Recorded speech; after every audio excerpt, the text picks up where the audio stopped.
stage this morning, so he will at least be able to relate to that. Thank you everyone for joining us, and I won't do any introductions because we've just heard. But I'm going to jump right in. It's been predicted that the mice industry is going to grow 7.3% from 23 to 2032, making up $1.7 trillion of economic value. But actually in Asia, it's going to grow at 7.4%, almost making up half of that growth moving forward. So I think in the spirit of what we're talking about momentum, I'm really interested about what's driving this momentum and what's driving this growth. Maybe we'll start firstly, Edward, from a destination perspective, and then I'll get Michael and Alison to talk about from a company perspective, the drivers of this growth. Sure, thanks Richard. I read the brief as well. 1.7 trillion is the worth of the mice industry by 2032. And coming from a destination, I try to contextualize that. What is this size? It's almost the size of the Australian economy today. And it's also about the size of the South Korean economy today, which are the 12th and the 13th largest economies of the world. So that's the size we're talking about. Secondly, since we're all talking about Asia Pacific and the rise of Asia, I mean, we've been talking about the rise of Asia for a long time, probably for the last 20, almost 30 years. And it continues to be talked about because it continues to rise. It continues to rise despite all the geopolitical tension that we're having. Continues to rise even though some societies are now even more polarized than ever before. It continues to rise even with the slowing Chinese economy. So I think we're going to still see the rise of Asia simply because it still contributes 40% of GDP. It contributes about more than half of the global goods trade.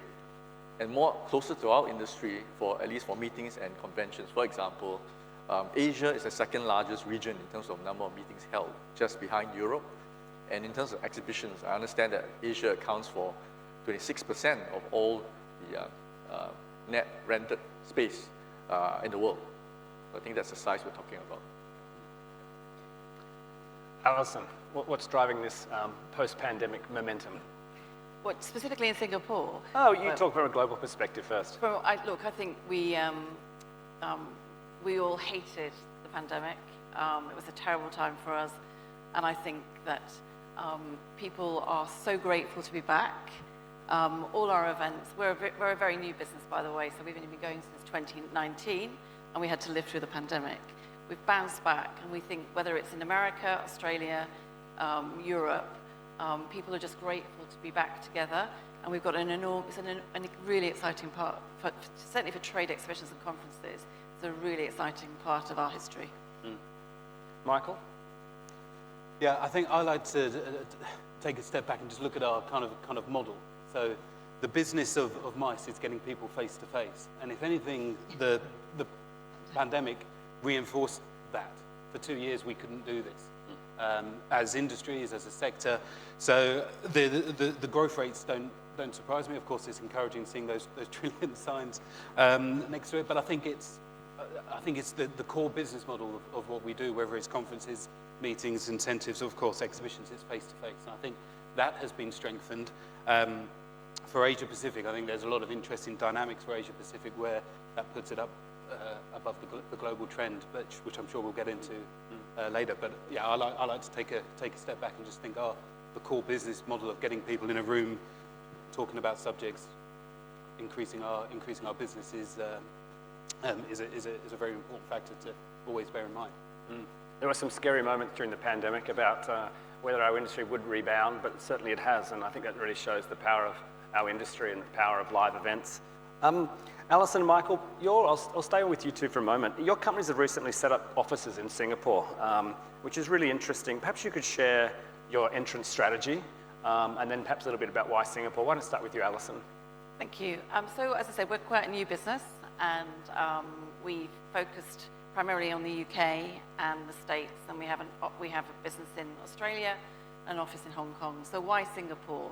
Well, our markets, we're B2B trade show markets, and we're in quite serious markets, security, retail, smart manufacturing, and we basically did a load of research to say, where do you want to go in the world?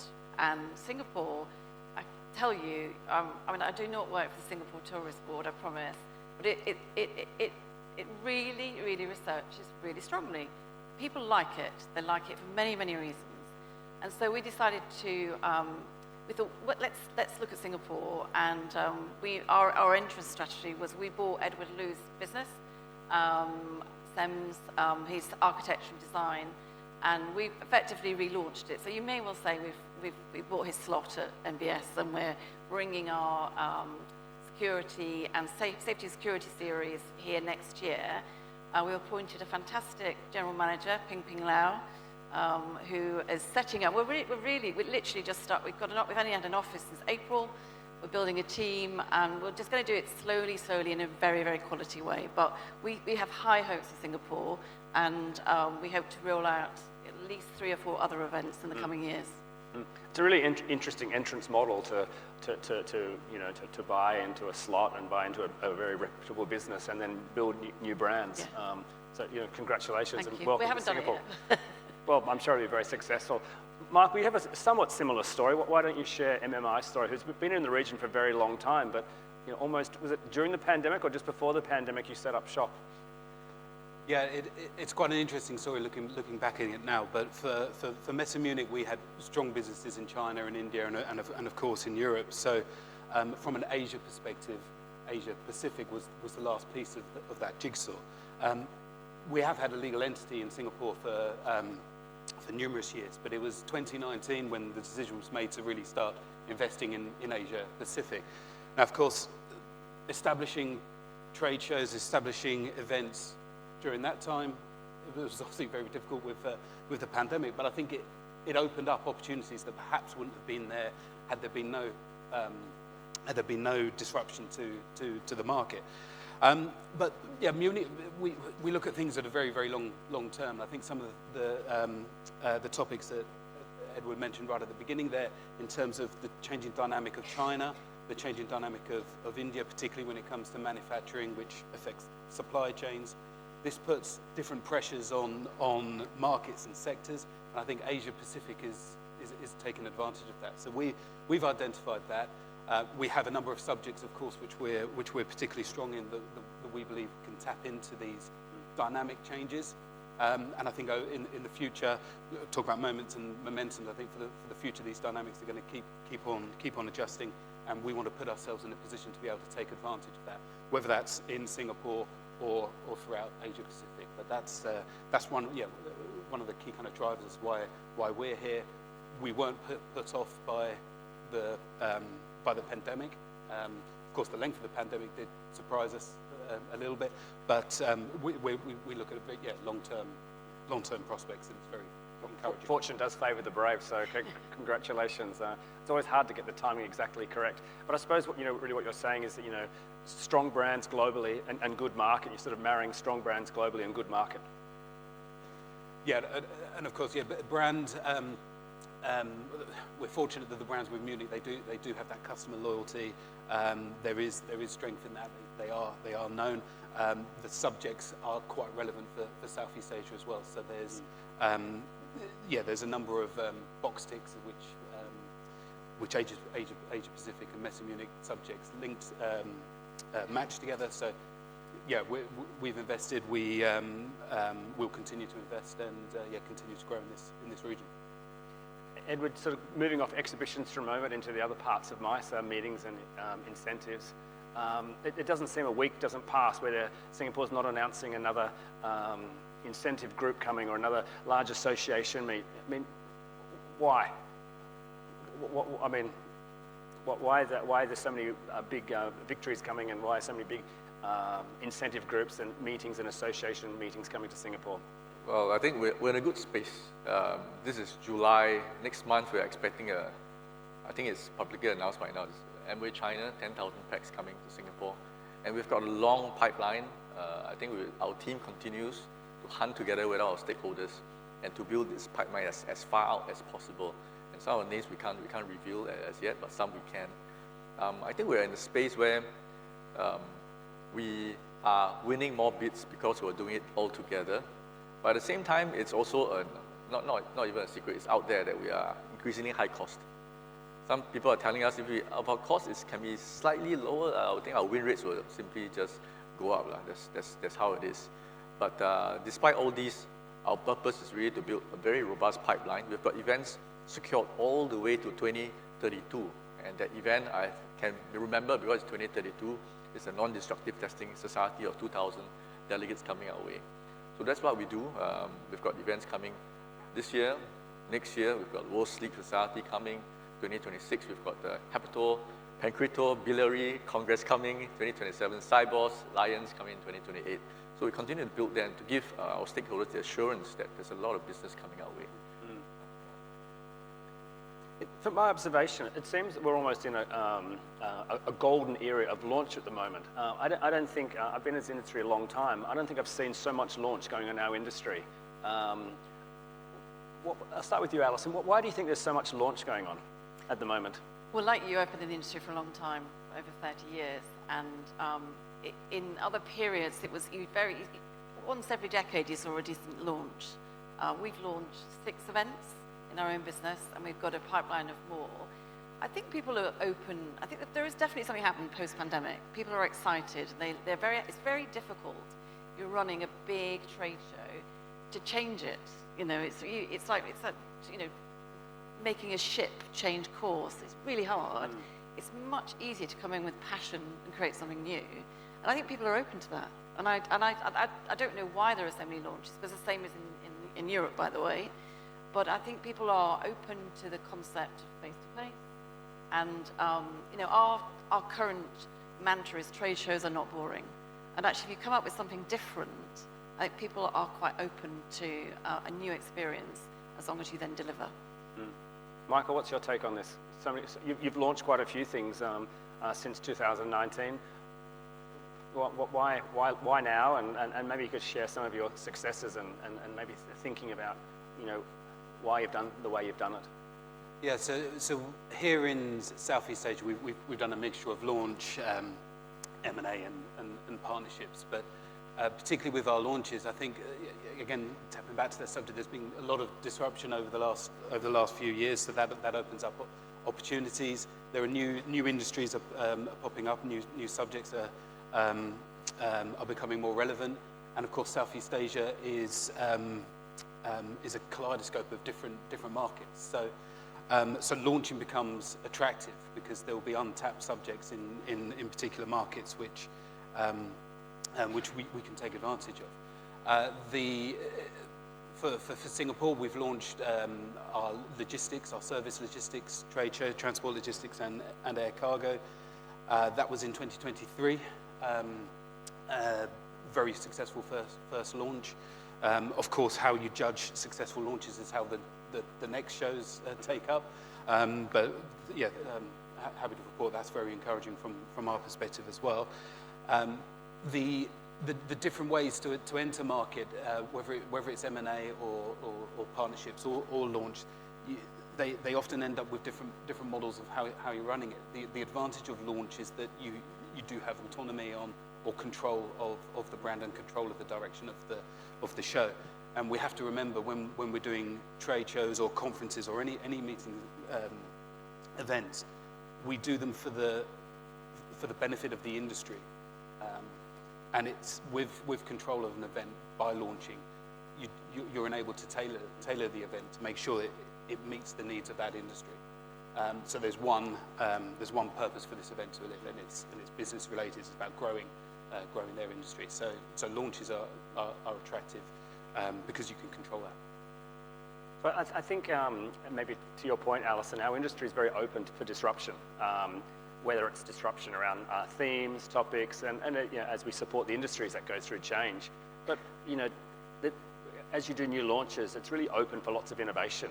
Maybe just to the panel, maybe you could talk about some innovations that you're seeing and would like to see in some of your new products. I'll start with you, Alison, and go to Edward and Michael. I mean, I think trade shows have been around since 1200s, according to our chairman. So the first trade show was in Leipzig in Germany.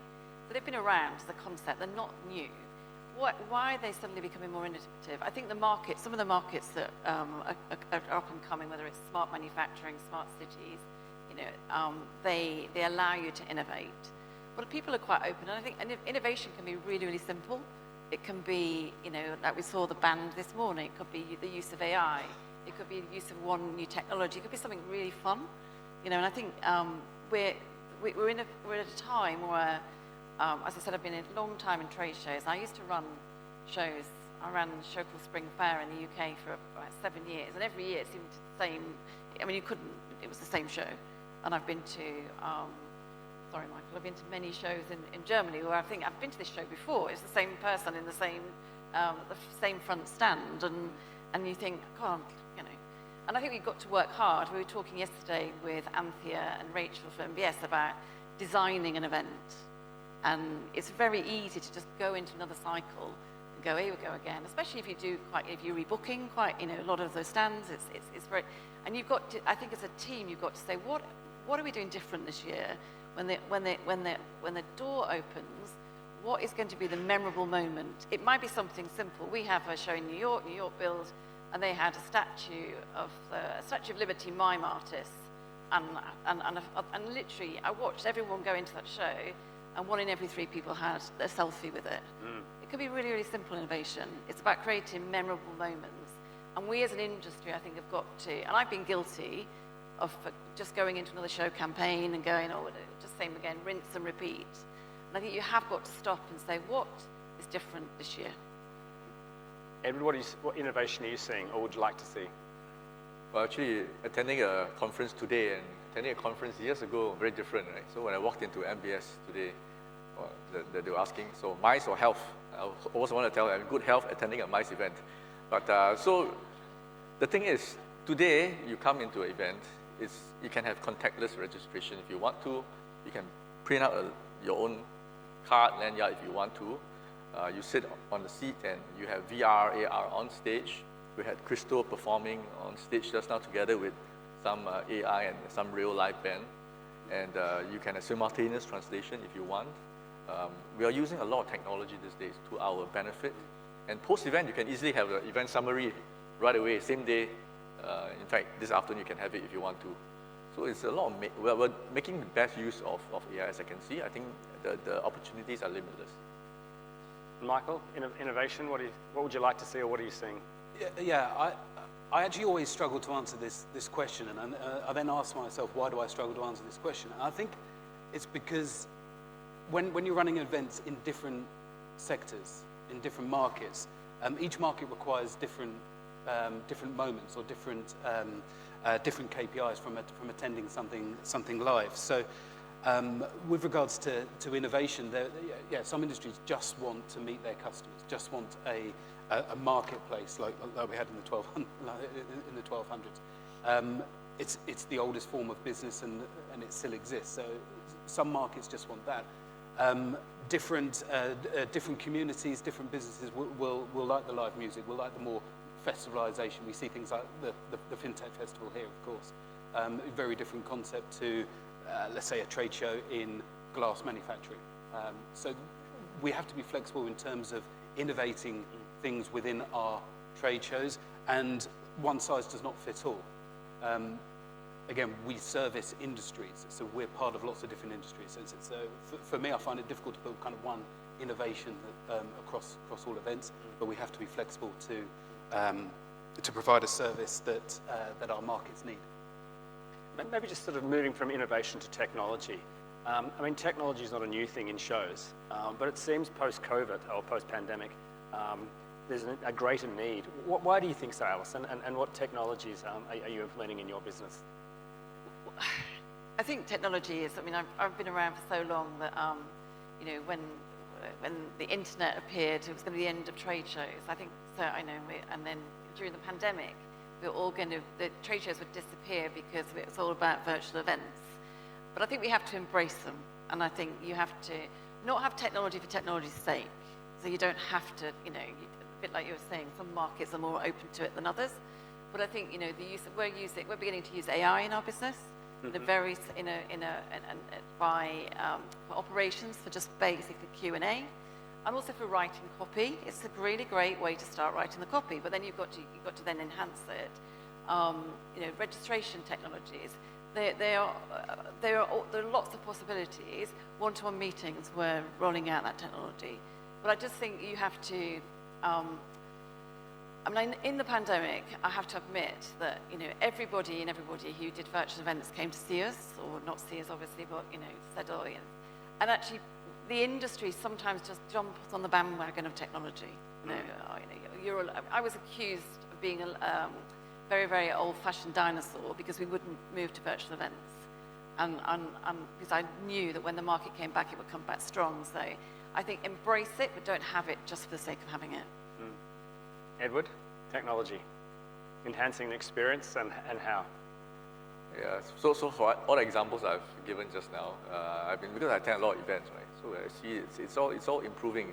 But I really want to say that apart from us, the events industry, using technology to improve events, we're also seeing a lot of events, new events in new fields.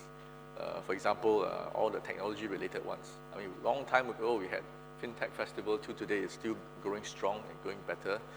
We're seeing a lot more, for example, assistive technology that helps people with disabilities lead a better life. For example, as simple as this text-to-speech conversion, voice recognition, for example. So these are all technology, and these are all new events coming up, and we see more and more of these events. I think it's a very nice events. Professionals dealing with events to make events better, and new events coming up for us to make it better. Michael, what are you seeing in your portfolio? Yeah, I think I would echo what's been said here. I think for technology, any marketing professional will tell you that you need to make your product as easy to access and easy to buy as possible. So rather than the kind of on-site technologies, which I think are very good, and I think a lot of us have installed them already. I think for us, where we're looking at the moment is more the kind of the back office, how we can make attending the event, attending the conference, buying a booth as easy and as smooth as possible. So that's from a technology is more of an operational basis. I think that's where we will see probably more investment and more action from our perspective. Again, maybe being a traditionalist, I think once your customers are once you have them at your event, then you let serendipity take over. I do think there's a risk sometimes of over-curating events, and this is what technology sometimes can over-curate events, and it's almost like, right, now you have to network, now you have to do business. I think that's a little bit dangerous if you go down that route. So for events, keeping serendipitous meetings open is often a good way to make sure customers do what they need to do. I think when we sort of look at the pandemic momentum, we'll probably look at this time and say, pre-pandemic, there was a lot of focus on volume and growth, and there seems to be a lot more discussion around value at the moment, where a lot of our customers are saying value. Sort of how is technology and maybe innovation helping us drive this customer value piece? I'll start with you, Alison. Serendipity is, I was a bit sad we took it out of the song. Serendipity is a feature of certainly business trade shows. And so it's at the moment that someone walks onto a stand and meets someone that they may get a new job or they may do a deal. We shouldn't take that out of the mix. But there is technology is helping, so prove, whether it's a lead scanner, prove that you're paying X to invest in a stand and you're getting Y number of leads. So all our shows, we have, everyone can just, they can download the leads, and we make a big thing about saying this is what you got out of it, because you're absolutely right. And I think also there's something about why new launching is happening. People are questioning value of some of the bigger trade shows and saying, well, I might spend some money over there. And I think you've got to be able to sort of say, look, this is what you've paid, and this is what you're getting back. And absolutely, certainly in Europe, people are. I don't think we're price sensitive, by the way. So I'm going to say You know, in our research about Singapore, yes, it's come up a bit of time that it's expensive, but expensive works if you deliver value.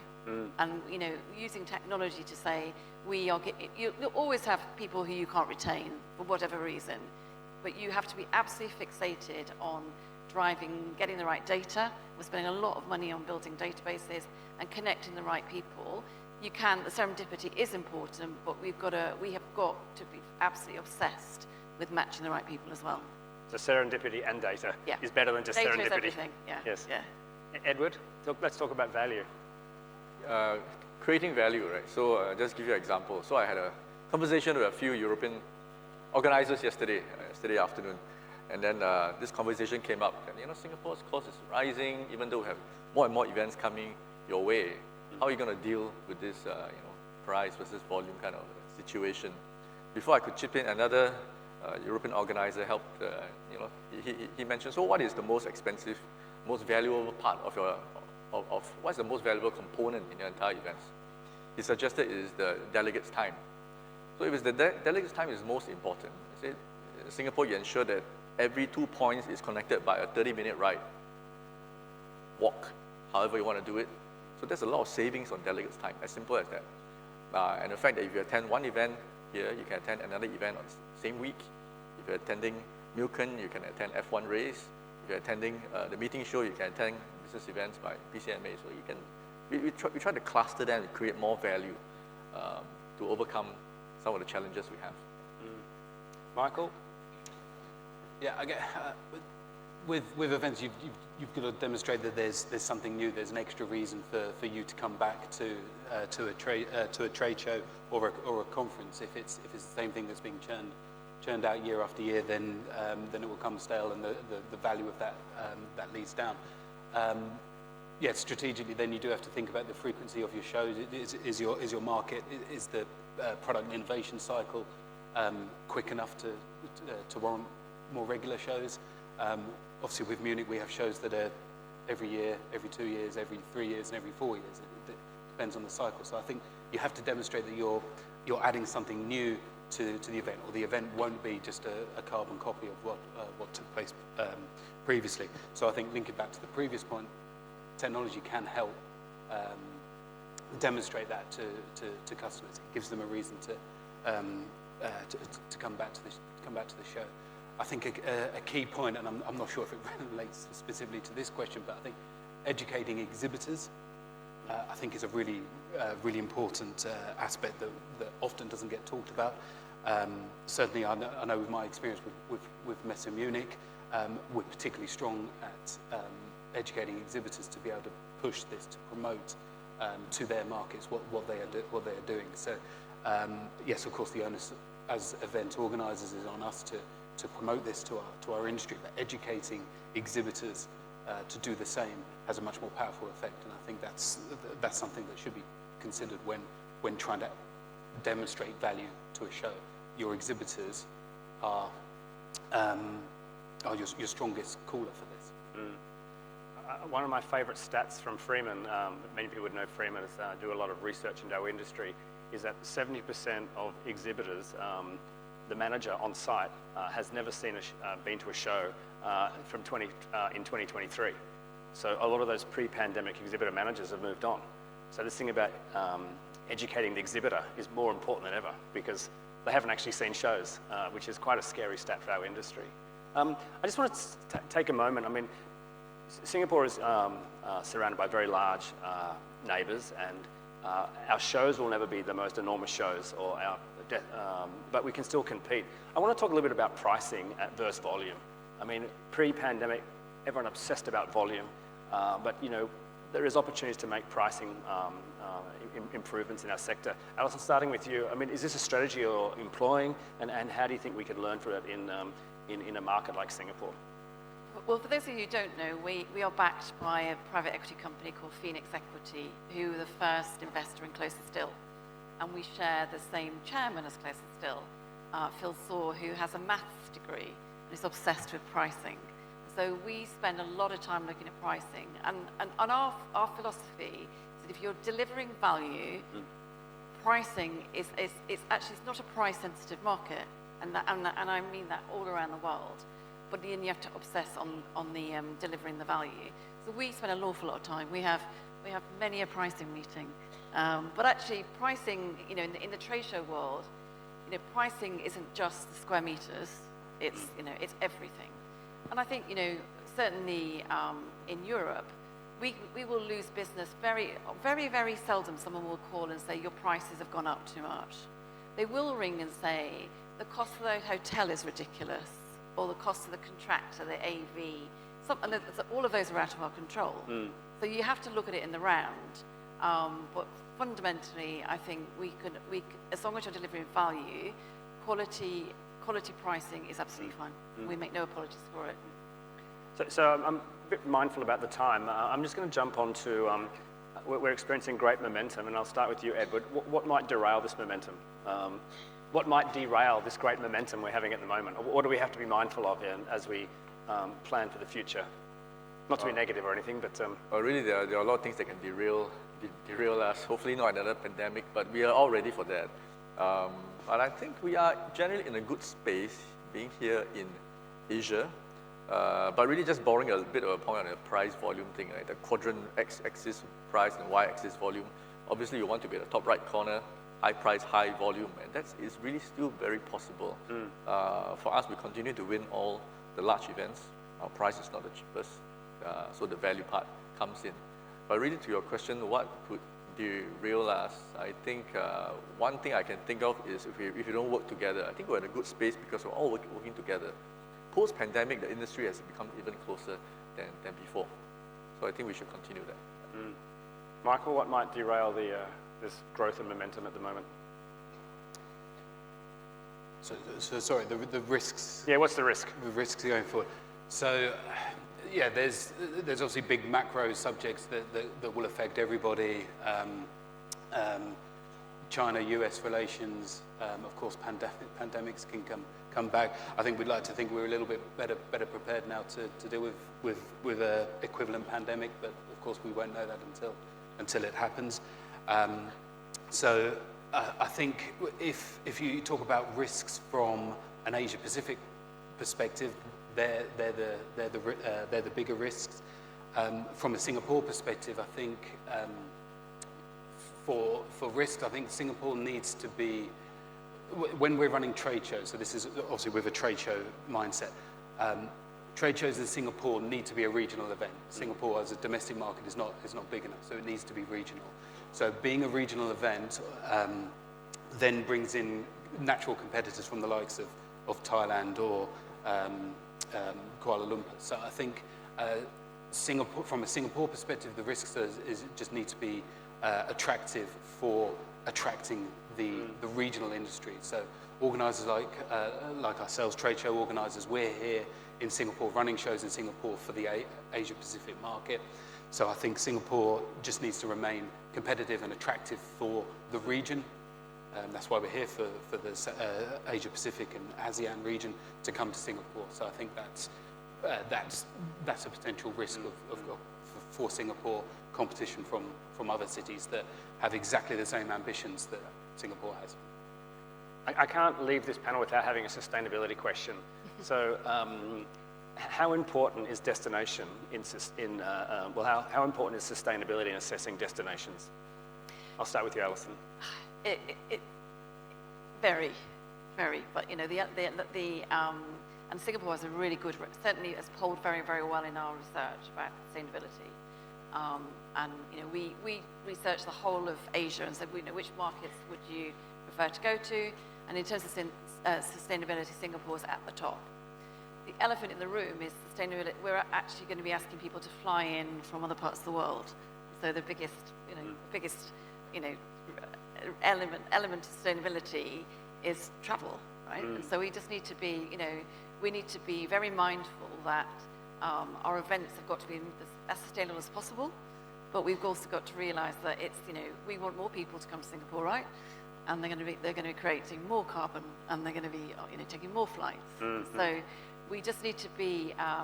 It's really important to us, and you can only manage what you can manage. And we've been working quite a lot. We've been copying a lot of the work that IMEX has done Karina Bauer, if any of you don't know her, has done some brilliant work. So we're starting to calculate our carbon and reduce it where we can, but we want more people to come to our events. And That's right. so we need to be honest about it, because that's where most of the carbon is emitted. So. Edward. It's my favorite topic. I can go on, but conscious of time. I think you mentioned earlier, Richard, that there's a lot of interest in my sustainability certification. I think that is a reflection of the industry's interest in being sustainable practices. There's also a lot of interest around the world to do more together. We just need to tidy up the house a bit, look for the gaps and see what has been done, what hasn't been done, and we try to fill the gaps and not just do something that's already been done. Focus on where we can have change. And Yeah. right. So final comments, Michael. Growth for our industry.